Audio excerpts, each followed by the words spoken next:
Hello student, आज हम बनाने वाले हैं एक सिंपल म्यूजिक प्लेयर ऐप और इससे सीखेंगे सारे एंड्रॉयड कंपोनेंट को एकदम मस्त तरीके से।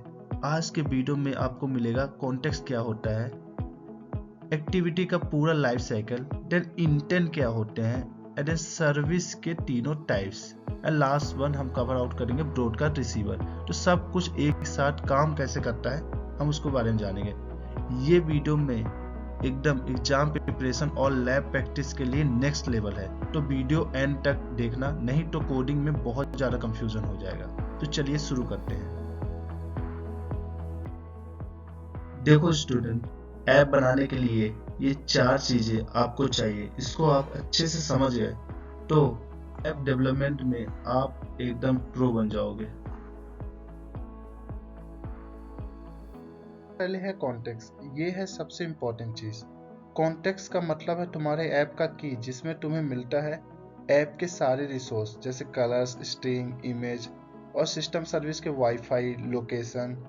ओके, तो ये एक्टिविटी और सर्विस स्टार्ट करने का पावर है ये। और इसके भी 2 टाइप्स होते हैं। या अगर मैं एग्जाम पॉइंट ऑफ व्यू से बताऊं कि इसको लिखना कैसे है, तो Context is an abstract class that represents the current state and environment of an Android application. It allows your app to access resource just like a string, layout, colors, and access system service just like a Wi-Fi, Bluetooth, location, and start activities, service, and broadcast, and access applications just like asset and preference. There are 2 types: are activity context and application context. अभी ये activity context है क्या? इसको अगर simple word में बोलूं तो इसका मतलब है जब तक एक्टिविटी जिंदा रहेगा तब तक ये आपका एक्टिविटी कॉन्टेक्स्ट रहेगा। ओके, अगर इसको और अच्छे डीपली समझा जाए तो ऐसा समझ सकते हैं कि अगर जब तक आपका एक्टिविटी जो आपका स्क्रीन है वो तब तक विजुअल रहेगी, तब तक जब तक आपका एक्टिविटी कॉन्टेक्स्ट एक्टिव है। ठीक है, अब इसको लिखना किस टाइप से है एग्जाम में, तो एक्टिविटी कॉन्टेक्स्ट से first point is active associate with one activity and exit only while the activity is live, can be access UI related resource, an example main activity dot this, use when inflating layout, showing dialogs and accessing views, या और भी बहुत सारी चीज़ों use करने के लिए हम यूज करते हैं। मिले अगर मैं सिंपल वर्ड में बोला जाऊं कि एक्टिविटी अपने ऐप में यूज कहाँ पे हो रहा है, तो जहाँ पे दिस कीवर्ड यूज हो, किसी भी डायलॉग, किसी भी चीज, किसी भी कोड में अगर हम दिस कीवर्ड से हम उसको इंसर्ट कर रहे हैं अपने ऐप में, ओके, अपने ऐप में इंसर्ट कर रहे हैं, तो वहां पे समझ आना हम एक्टिविटी कॉन्टेक्स्ट के थ्रू उसको एक्सेस कर पा रहे हैं। Okay, that's my point. Application context, इसका सिंपल मीनिंग बताऊं तो ये बोला जा सकता है कि जब तक आपका ऐप चालू है तब तक ये एप्लीकेशन कॉन्टेक्स्ट रहेगा। Okay, examination point of view से बोलूं तो इसको लिखना किस मैनर से है, तो application context associate with the entity's applications and exit as long as the app is running, does not depend on the activity life cycle. Okay, example, get application context. Yeah, when we use background tasks, service, avoiding memory leaks. Yeah, and overall जितने भी अपने background service में कुछ भी चीज़ें use होते हैं, okay, service context, service भी अपना एक कंपोनेंट है। तो जितने भी सर्विस में जो भी चीजें यूज होते हैं वो अपना किसके थ्रू होते हैं, एप्लीकेशन कॉन्टेक्स्ट के थ्रू होते हैं। ओके, सिंपल वर्ड में बताया जाए तो। ओके, अब आता है एक्टिविटी। जो स्क्रीन दिखती है वो सब एक्टिविटी है, मतलब एक स्क्रीन एक एक्टिविटी। क्या इसका अपना लाइफ साइकिल होता है, मतलब बर्थ से लेके डेथ तक की जर्नी। या उसको मेनली हम लोग एंड्रॉयड मैनिफेस्ट जो फाइल, एक्सएमएल फाइल होती है, उसमें हमको रजिस्ट्रेशन करना जरूरी है। या मैनिफेस्ट फाइल में कहाँ पे रजिस्ट्रेशन करते हैं वो आपको मैं दिखा देता हूँ एक बार। ये अपने एंड्रॉयड मैनिफेस्ट फाइल है, जहाँ पे आप देखोगे एक्सएमएल फाइल मैनिफेस्ट फाइल में, तो हम ये एक्टिविटी जो हमें एक्टिविटी सेक्शन है वहाँ पे हम लोग को एक्टिविटी रजिस्ट्रेशन करना होता है। अगर यहाँ पे आपको एक्टिविटी रजिस्ट्रेशन नहीं हुआ है तो, और वो अपने पैकेज के साथ कॉल नहीं हुआ है, तो आपको जो भी स्क्रीन है वो विजुअल नहीं होंगे। ओके, तो मेनली ये ऑटोमेटिक बाय डिफॉल्ट अपने आप एक्टिविटी रजिस्ट्रेशन हो जाता है, ये आपको मैनुअली नहीं करना होता। यहाँ पे जो आप देख रहे हो ना, वो है ओवरऑल पूरा एक्टिविटी का लाइफ साइकिल। फर्स्ट वन आप देखोगे तो क्या है, ऑन क्रिएट, मतलब ऐप अब स्टार्ट होना हो गया। ओके, यहाँ पे सारा सेटअप होना स्टार्ट हो जाएगा। मतलब जो भी आपको ऐप में, जो भी आपको बैकग्राउंड में जो चीज़ें भी ज़रूरत होंगी, जैसे नेटवर्क हो गया, मोबाइल नेटवर्क चेक करेगा है कि नहीं, आपके बैटरी हेल्थ चेक करेगा, बैटरी इसमें ये ऐप को अभी रन कर रहे हो, क्या पता अभी 1% बैटरी हो। ओके, ये सब पूरे बैकग्राउंड में जो भी सर्विस है वो सब चेक करेगा। सेकेंड वन है ऑन स्टार्ट। यहाँ पे क्या होता है कि आपका ऐप के अंदर, आपकी स्क्रीन के अंदर जो भी आइकन्स वगैरह होंगे वो सब विजुअल होना स्टार्ट हो जाते हैं। सारे ऐप्स वगैरह, आइकन्स वगैरह, स्क्रीन, वो सब विजुअल होना स्टार्ट हो जाते हैं। फिर स्टेज आता है ऑन रिज्यूम। ऑन रिज्यूम से अब क्या है, अब यूजर इसको टच करके टच इजिली कर सकता है। अब इसको यूज इजिली उसको कहीं भी क्लिक करके रीडायरेक्ट कर सकते हैं। ओके, मतलब रनिंग स्टेट में आ गया। या फिर सडनली अब ऑन पॉज हो जाता है। ऑन पॉज कब होता है, जब यूजर दूसरी ऐप में या फिर दूसरी एक्टिविटी में चला जाता है। ओके, तो जो भी आपका रन टाइम में जो भी ऐप अभी चला रहे थे वो क्या हो जाएगा, पॉज हो जाएगा। ओके, फिर भी वो बैकग्राउंड में वो सर्विस अभी चल रही है या पूरी तरीके से क्लीन अप नहीं हुआ है। फिर अपना स्टेज आता है ऑन स्टॉप। ऑन स्टॉप से क्या होता है, अब एक्टिविटी नजर नहीं आ रही है तुम्हें। ओके, मैं सडनली अभी ऐप क्या बैकग्राउंड में भी चल रही है। ओके, नोटिफिकेशन में अभी भी तुम उसको एक्सेस कर पा रहे हो, नोटिफिकेशन से देख पा रहे हो कि फिर अब क्या हुआ, सडनली वो नोटिफिकेशन भी नहीं दिख रहा है वो ऐप का, तो मतलब वो क्या होगा, ऑन स्टॉप मोड में चला गया, ऑन स्टॉप हो गया। लास्ट वन है ऑन डिस्ट्रॉय। ऑन डिस्ट्रॉय कब होता है, जब आप उसको मिनिमाइज करके क्लीन कर देते हो सारे वो एप्स को, तो वो क्या हो जाता है, ऑन डिस्ट्रॉय हो जाता है। ओके, तो याद रखो ये सब एग्जाम्स में जरूर पूछे जाते हैं और इंटरव्यू में भी जरूर ये सवाल आता है। ठीक है, यहाँ से बहुत सारे क्वेश्चंस बन के आते हैं। अब बात करते हैं इंटेंट। इंटेंट अब मेनली है क्या। ओके, इंटेंट एंड्रॉयड का मैसेजिंग सिस्टम है। जैसे कंपोनेंट को मैसेज भेजना है, ओके, तो ये भेजने का तरीका है इंटेंट। ओके, किसी भी कंपोनेंट में मैसेज भेजना है तो क्या यूज करोगे, इंटेंट। ओके, अब मेनली एग्जाम्स में कैसे लिखा जाता है इसको। An intent is a abstract description of an operators to be performed. It is used to communicate between Android components such as activity, service, and broadcast receivers. Yeah, mainly there are two types of intent. First one is a explicit intent and second one is a implicit intent. Yeah. हम पहले बात करते हैं explicit intent होता क्या है। अब हम बात करते हैं एक्सप्लिसिट इंटेंट के बारे में। एक्सप्लिसिट इंटेंट का मतलब होता है कि आप सीधे किसी भी एक्टिविटी को उसका नाम लेके बुलाओ। ओके, और इम्प्लिसिट इंटेंट होता है कि एंड्रॉयड को खुद डिसीजन करने दो उसको कि उसको कहाँ पे जाना है।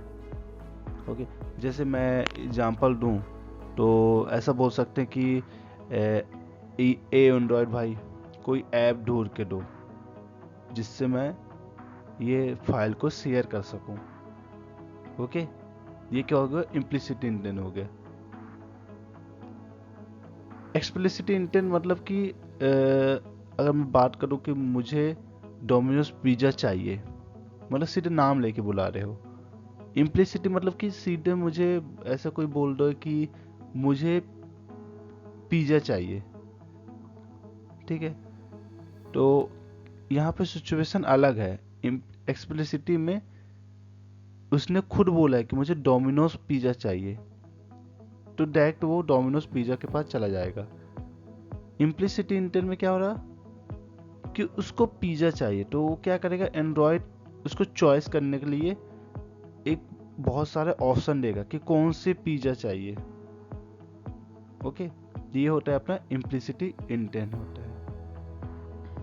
तो अगर हम कभी भी एक एक्टिविटी से दूसरे एक्टिविटी में जाना चाहते हैं, या फिर एक फाइल में, एक जो अपने बैकएंड में जहाँ पे हम लोग फाइल लिखते हैं, तो एक फाइल से अगर दूसरे फाइल में जाना चाहते हैं तो हम क्या यूज करते हैं, एक्सप्लिसिटी इंटेंट यूज करते हैं। अगर इम्प्लिसिटी इंटेंट तब यूज करते हैं जब हमें अपने ऐप के थ्रू कहीं बाहर जाना है, किसी ऐप के थ्रू में उसमें एक्सेस करना है।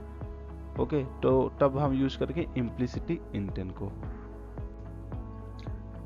हमें explicitly intent used when the target component is known। अगर उसको टारगेट कंपोनेंट पता है तो हम क्या यूज करेंगे, implicit intent use for activity to activity same app. अगर सेम ऐप में एक एक्टिविटी से दूसरे एक्टिविटी, मतलब एक स्क्रीन से दूसरे स्क्रीन में ट्रांसफर होना है, तो हम क्या यूज करेंगे, explicitly intent. Okay, service inside app. Okay, वही चीज जो अभी मैंने आप सबको बताया। एग्जाम्पल देखेंगे, intent, simply intent this second class, मतलब कि हम लोग इंटेंट कीवर्ड यूज करेंगे, देन उसके बाद दिस इस मेन एक्टिविटी से किस एक्टिविटी में जाना है, किस क्लास में जाना है, उस फाइल का name, second activity class dot जावा। ओके, ये होता है अपना एक्सप्लिसिटी इंटेंट। इम्प्लिसिटी इंटेंट क्या होता है, implicit intent when the target component is not known, उसको टारगेट कंपोनेंट पता ही नहीं है, just use for open browser, dialer के number, then open camera. Okay, इसका example simple intent, then intent dot action send. Okay, ये कब हम यूज करते हैं, जब हमें कोई भी फाइल शेयर करनी होती है। ओके, तो हम क्या करते हैं, सिंपल क्लिक करते हैं वो शेयर वाले ऑप्शन में, ठीक है, फिर वो क्या करते हैं, मल्टीपल हमें ऑप्शंस देता है। उससे क्या हो रहा है कि हम अभी जिस एक्टिविटी में हैं उस एक्टिविटी थ्रू हम अपने ऐप के बाहर ट्रांसफर हो रहे हैं किसी भी थर्ड पार्टी ऐप में, तब हम क्या यूज करेंगे, इम्प्लिसिटी इंटेंट। ओके, अगर सिंपल वर्ड में बोलूं तो आप एक्सप्लिसिटी इंटेंट तब यूज करना जब आपके ऐप के अंदर ही आपको ट्रांजैक्शन करना है, मतलब एक स्क्रीन से दूसरी स्क्रीन में जाना है, तब हम यूज करेंगे एक्सप्लिसिटी इंटेंट को। इम्प्लिसिटी इंटेंट तब यूज करना जब आपको आपके ऐप के थ्रू बाहर थर्ड पार्टी ऐप में ट्रांसफर करवाना है। जैसे मैं अपने अभी सिंपली एक ऐप चला रहा हूँ, मुझे एक बटन ऐसा होगा कि मैं अगर ये बटन को क्लिक करूँ तो मैं कहाँ पे चल जाना चाहिए, अपने ब्राउजर में चले जाना चाहिए। जो अपना ब्राउजर है उसमें अगर ट्रांसफर हो जाए, ठीक है, तो क्या यूज करना है, इम्प्लिसिटी इंटेंट। ठीक है, जैसे कि आप ऐप के अंदर एक लोगो देखते हो कॉल का, अगर हम कॉल का लोगो में टच करते हैं तो सीधे क्या जाता है, नंबर डायल हो जाता है और देन कॉल लगना स्टार्ट हो जाता है। ओके, मतलब कि अपने ऐप के थ्रू हम सेकेंड ऐप में चले गए, किसमें, कॉल ऐप में चले गए। मतलब कभी भी बाहर किसी सेकेंड पार्टी ऐप में ट्रांसफर होना है, ठीक है, तो हम क्या यूज करेंगे, इम्प्लिसिटी इंटेंट यूज करेंगे। अब अपना नेक्स्ट कंपोनेंट क्या है, सर्विस। सर्विस का मतलब है बैकग्राउंड में काम करना। ओके, मतलब कोई यूआई नहीं चाहिए मुझे, बस वो बैकग्राउंड में चलते रहना चाहिए। ओके, अगर इसका रियल लाइफ एग्जांपल बताऊं तो हम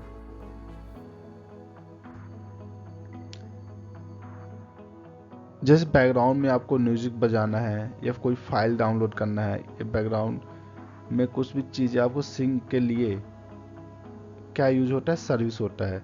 मतलब आप इंस्टाग्राम स्क्रॉल कर रहे हो, ठीक, कंटिन्यू उसको स्क्रॉल कर रहे हो और बैकग्राउंड में आपको स्पॉटिफाई बजाना है, तो ये सर्विस की करामत होती है। ठीक है, विदाउट सर्विस की आप उसको यूज नहीं कर सकते हो। ओके, आप जो भी आप बैकग्राउंड में कुछ भी एक ऐप चला के उसको रन कर देते हो और साथ में अपना उसके साथ साथ भी कोई भी सेकंड काम करते हो, वो क्या है, सर्विस ही है। ओके, अब इसके देखते कि एग्जाम्स में आपको लिखना कैसे है। A service perform long running operators in a background without a user interact, okay, without a user interface. Example of use music player, file download and real life example आपको बताऊं तो Spotify music player service use होता है, Google Maps location tracking, file downloader background download service use होता है। ठीक है, there are two types of service, started service and bound service. Okay, अब ये started service and bound service के बारे में डिस्कस कर ले रहे हैं। Background service and foreground service is a part of the started service. Okay, background service start service, run independently, stop manually, example music player, file downloader. Okay, foreground service visual to user, show the notification, high priorities, example call recording, fitness tracking. And bound service start using bind service method, bound to client activity, stop when the client unbind, music player with controller and chat service. This is example of bound service. या तो mainly आपको देखा जाए तो अगर simple से बोलूं तो स्टार्ट सर्विस तब यूज होता है जब सिंपली आप ऐप अपना एक बार स्टार्ट कर दो। ओके, स्टार्टेड सर्विस में ही दो टाइप होते हैं, background service and foreground service. मतलब कि आप बैकग्राउंड सर्विस में स्टार्ट सर्विस एक बार उसको स्टार्ट सर्विस मेथड कॉल कर दो तो ऑटोमेटिक वो बैकग्राउंड में चलता ही रहेगा। ओके, एक बार स्टार्ट करके छोड़ दो, वो बैकग्राउंड में क्या करेगा, प्ले होता ही रहेगा। ठीक है, फिर उसके बाद हमें कुछ भी नहीं करना है। फोरग्राउंड सर्विस क्या होता है, अब बैकग्राउंड में कौन सा ऐप चल रहा है उसको विजुअल करवाने के लिए, यूजर को नोटिफिकेशन, जहाँ पे आपको नोटिफिकेशन रहता है वहाँ पे आपको दिखाने के लिए। ठीक है, कि यहाँ पे आप नोटिफिकेशन चेक कर सकते हो कि अभी ये ऐप रनिंग पे है, तो वो कौन करके देता है, फोरग्राउंड सर्विस। जैसे कि म्यूजिक प्लेयर और लोकेशन जीपीएस, आपको वहाँ पे बैकग्राउंड में आपको नोटिफिकेशन दिखता रहेगा कि हाँ ये सर्विस अभी भी ऑन है। ओके, बाउंड सर्विस में दूसरे कंपोनेंट जिससे बाइंड करके कंट्रोल कर सकते हैं। मतलब कि आपको सडनली किसी का कॉल आ गया, ओके, तो आपको जो भी स्पॉटिफाई वो स्टॉप पॉज हो जाएगा। ओके, फिर आपको क्या करेगा, आप कॉल करने के बाद फिर से उसको प्ले करें, कहाँ से, नोटिफिकेशन से ही, क्योंकि फोरग्राउंड में आपको दिख रहा है, आपको दोबारा ऐप के अंदर नहीं जाना है, तो आपका नोटिफिकेशन को ऊपर से स्क्रॉल करके वहाँ से पॉज से प्ले कर लेंगे। ठीक है, तो ये जहाँ से स्टॉप हुआ है वहाँ से आपको प्ले करने के लिए, और उसमें बहुत सारे कंट्रोलर जो रहते हैं उसके थ्रू आपको प्ले कर लेते हैं। वो किसके थ्रू होता है, बाउंड सर्विस के थ्रू होता है। ठीक है, अगर बाउंड सर्विस नहीं कर रहेगा तो क्या होगा कि आपको जहाँ पे पॉज हुआ वहाँ से पॉज से प्ले ही नहीं होगा, आपको फिर से ऐप ओपन करना होगा, फिर वहाँ जाके फिर आपको दोबारा ऐप स्टार्ट होके उसको प्ले करना होगा। तो बाउंड सर्विस कुछ भी होता है, जैसे हम कोई फाइल भी डाउनलोड कर रहे हैं, वो बैकग्राउंड में हो रहा है, सडनली वो पॉज हो गया, तो पॉज हो गया, अब पॉज हो गया उसके बाद आप दोबारा उसको ऑन करना चाहते हो, उसको रिज्यूम करना चाहते हो कि वहीं से आपको, जहाँ पे आपको फाइल डाउनलोड, जहाँ आपका स्टॉप हुआ वहीं से आपको फाइल डाउनलोड होना स्टार्ट हो, तो आप किसके थ्रू कर सकते हो, बाउंड सर्विस। अगर बाउंड सर्विस का मेथड लिखे हो उसमें, बाइंड सर्विस मेथड उसमें इंप्लीमेंट करे हो सर्विस क्लास में, तो ही ये पॉसिबल है। ओके, और लास्ट में आता है ब्रॉडकास्ट रिसीवर। अब हम लोग ब्रॉडकास्ट रिसीवर के बारे में बात कर लेते हैं। ओके, जैसे आपको रन टाइम में कोई भी ऐप यूज कर रहे हो, उस टाइम पे आपके सिस्टम इवेंट में सुनने जैसे बैटरी लो, मैसेज आया, ओके, क्योंकि आज जो फोकस होता है आपका वो नहीं रहता इस पे, बट ये फोर्थ कंपोनेंट है एंड्रॉयड का। ओके, वो सिंपली क्या करके देगा, जैसे सडनली आप नेटफ्लिक्स चला रहे हो, आपका बैटरी लो हो रहा है, 10% हो गया, 20% हो गया, वो चीज का आपको मैसेज पास करना वो किसका हेल्प होता है, ब्रॉडकास्ट रिसीवर के थ्रू होता है। जैसे कोई मैसेज आ गया सडनली व्हाट्सएप से किसी से भी, तो उसको पास करना, आपको उसको रन टाइम में शो करना, वो किसके थ्रू होता है, आपके ब्रॉडकास्ट रिसीवर के थ्रू होता है। अगर कोई भी अगर सडनली अगर बैटरी लो होते जा रहा, 20% हो गया, आपको मैसेज नहीं आ रहा, कोई भी आप ऐप रन कर रहे हो, वो ऐप में अगर बैटरी लो का मैसेज नहीं आ रहा, मतलब क्या है कि ब्रॉडकास्ट रिसीवर उसमें ऐड ही नहीं किया है वो, क्योंकि जो कोड होता है अपने ब्रॉडकास्ट रिसीवर के थ्रू वो चीज को मैसेज को शो करने में हेल्प करता है। नहीं तो क्या होगा, उससे डिसएडवांटेज क्या होगा कि आप सडनली वो कोई भी नेटफ्लिक्स में मूवी देख रहे हैं और बैटरी आपका 10% हो गया, आपको मैसेज भी नहीं आया, 5% हो फिर भी मैसेज नहीं दे रहा, तो सडनली स्विच ऑफ हो जाएगा, तो आप भी कंफ्यूज हो जाओगे कि अभी मोबाइल किस वजह से स्विच ऑफ हुआ है, कि बैटरी डेड की वजह से या फिर कोई मोबाइल में कुछ हार्डवेयर इशू आ गया। ठीक है, तो इसके लिए हमें मैसेज अलर्ट का ऑप्शन दिया रहता है कि आप रन टाइम पे कोई भी इमरजेंसी मैसेज है तो उसको आपको शो करने के लिए वो ब्रॉडकास्ट रिसीवर के थ्रू होता है। A broadcast receiver respond to system wide broadcast message, okay, जहाँ पर battery low, SMS receive, network change. Yeah, there are two types of static broadcast receiver registered in a Android manifest.xml file, okay, and work even with app is running a limited for the Android 8 plus, okay, jumper battery low, okay. Dynamic broadcast receiver registered at a runtime, work only when the app is running, a more flexibility and recommended. Example, network change inside the activity, okay. ये दो types ही होते हैं इसके। अगर suddenly आपको battery low हो रहा है आपके मोबाइल फोन में, तो वो उसको शो करने के लिए हेल्प करता है static broadcast receiver, okay. And dynamic broadcast receiver, suddenly आपका मोबाइल नेटवर्क ऑफ हो जाता है, ओके, या फिर आप अभी वाईफाई से आप कनेक्ट है, अब अपने खुद के डेटा से कनेक्ट है, तो रन टाइम पे जो चेंज होता है और उसका मैसेज जो वगैरह रिसीव होता है हमें, वो डायनेमिक ब्रॉडकास्ट रिसीवर के थ्रू होता है। ठीक है, तो दो ही टाइप होते हैं, static broadcast receiver and dynamic broadcast receiver, okay. Okay, यहाँ पे हम लोग का पूरा कंपोनेंट डिटेल से हम लोग थ्योरी नॉलेज ले लिए हैं। ठीक है, अब इसमें इसको हम लोग इम्प्लीमेंट करेंगे कहाँ पे, हम लोग एक सिंपल म्यूजिक ऐप बनाएंगे, उसके अंदर सारे कंपोनेंट को हम लोग इम्प्लीमेंट करके देखेंगे, जिससे हम क्या होगा कि और डिटेल से हम उसको समझ सकते हैं। ठीक है, कि सडनली हम लोग रियल टाइम में जब भी ऐप कोई बनाता है, ठीक है, तो वो कहाँ पे ये सब चीजों को यूज कर रहा है। ओके, तो ये वीडियो में बहुत ज़्यादा लेंथ लंबी हो गई है वीडियो का, तो हम लोग काम करते हैं नेक्स्ट वीडियो में हम लोग इसको प्लेलिस्ट को म्यूजिक सिंपल ऐप को बनाने का ट्राई करते हैं, और इसमें सारे कंपोनेंट को यूज करके हम इसको और डिटेल से समझने की कोशिश करते हैं। ओके, तो इस वीडियो को मैं यहीं पे एंड करता हूँ, हम लोग नेक्स्ट वीडियो में उसको कंटिन्यू करेंगे। Okay, thank you.